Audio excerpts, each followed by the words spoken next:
Ladies and gentlemen, the hogweed stories are coming out already. Here's one from the Express.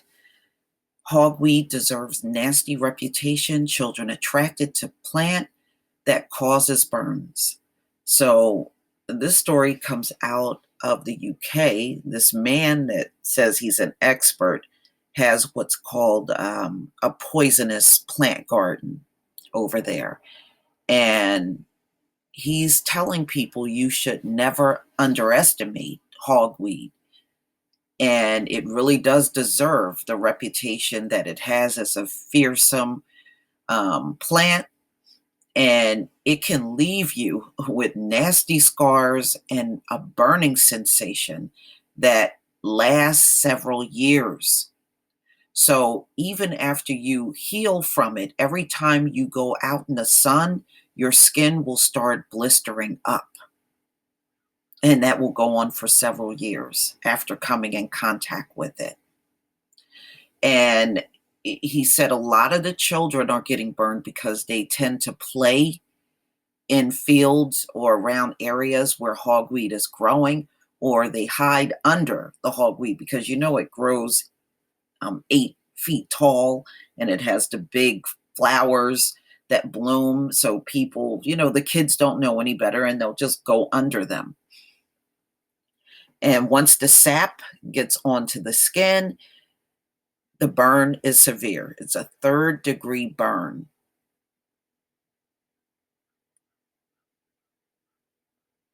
All right. So he has this poisonous garden, but he said he actually keeps the hogweed in a cage. But this is one of the workers. This is what happened to her working in his poisonous garden when she came in contact with the hogweed.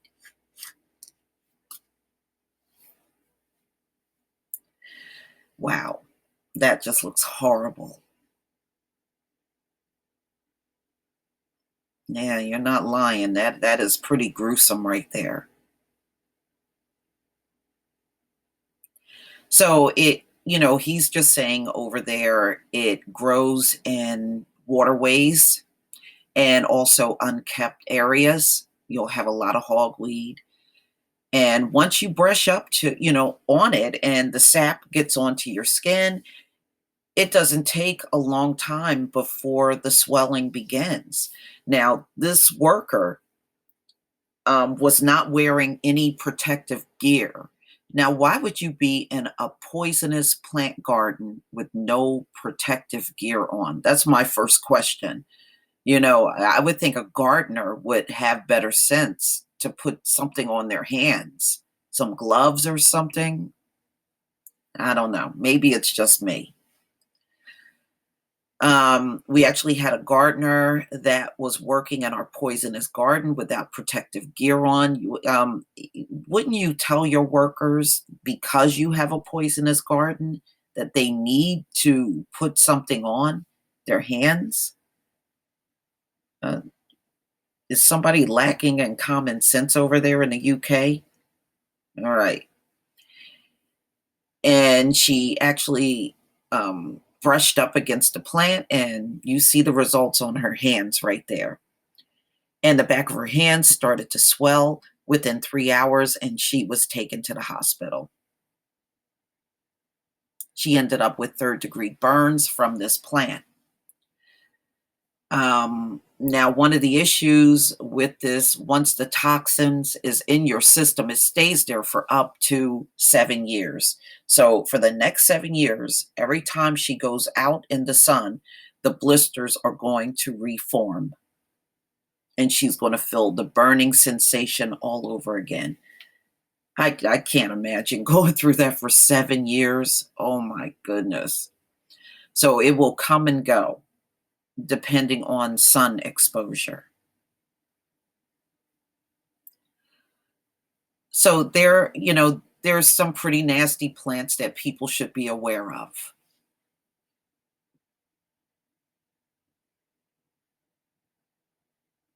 So they're just telling you hogweed is not native to the UK, but Georgia. And they're talking about Georgia over there and Russia right there. Um, The plant was introduced to the UK in the 19th century, and it was considered an ornament plant back then. The severe reaction to the plant caused the presence of linear derivatives of furanocoumarin in the plant's leaves. Right. So, and I did this in videos last year. Everything's toxic about the hogweed. The seeds are toxic, the leaves, the flower, the roots, the stem, the whole thing is toxic. Okay. So, so when you say hogweed seeds, even the seeds are toxic and they can burn you. So the whole, excuse me, the whole plant is toxic. All right. So, of course, it's going to pose a danger to people that don't know and go near this plant.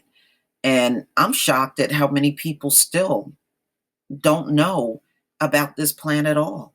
You know, even with some of the articles I did last year, some of the people were learning that gets burnt from this thing was learning about it for the first time. And it was, you know, and every single year there's so many people and children getting burnt every single year. So it, you know, it just goes over, hogweed has a stout bright green stem with dark red spots. So it has dark red spots specked all over it, and a hollow red spotted leaf stalks. The stem grows more than 2 meters high. The plant also produces white flowers, which are clustered in an umbrella shape head.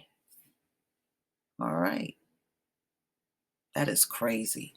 When I look at these burns, I wow. You know, I had some of those in my yard, but when I got rid of it, I didn't get burned from it. You know, I don't know. You know, I don't know if it reacts to everybody's skin the same way, but I didn't get burned from it.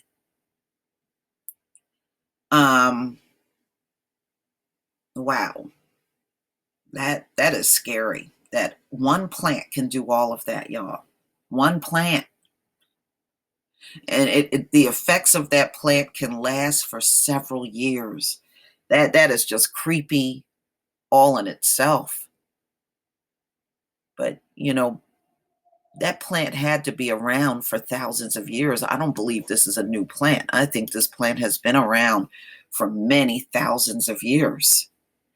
And people are seeing what it does. Now, I was even reading stories last year about them trying to eradicate this plant. I don't know how they're going to do that because, you know, there were also stories that I did last year that said the seeds can literally stay dormant in the soil for 30 years before they sprout up. So, how do you eradicate a plant like that? You really can't. If those seeds can stay in the ground for 30 years, you don't know where they are or where they're going to sprout up. I don't know. I think that eradication stuff is just, I don't know. I think y'all just dreaming on that one. Not unless you know where all the seeds are in the ground. I think that's impossible to eradicate this plant. But please tell me what you think, ladies and gentlemen. Please leave your comment and subscribe. Don't forget to hit on the notification bell. And I'll see you on the next video. Peace, family.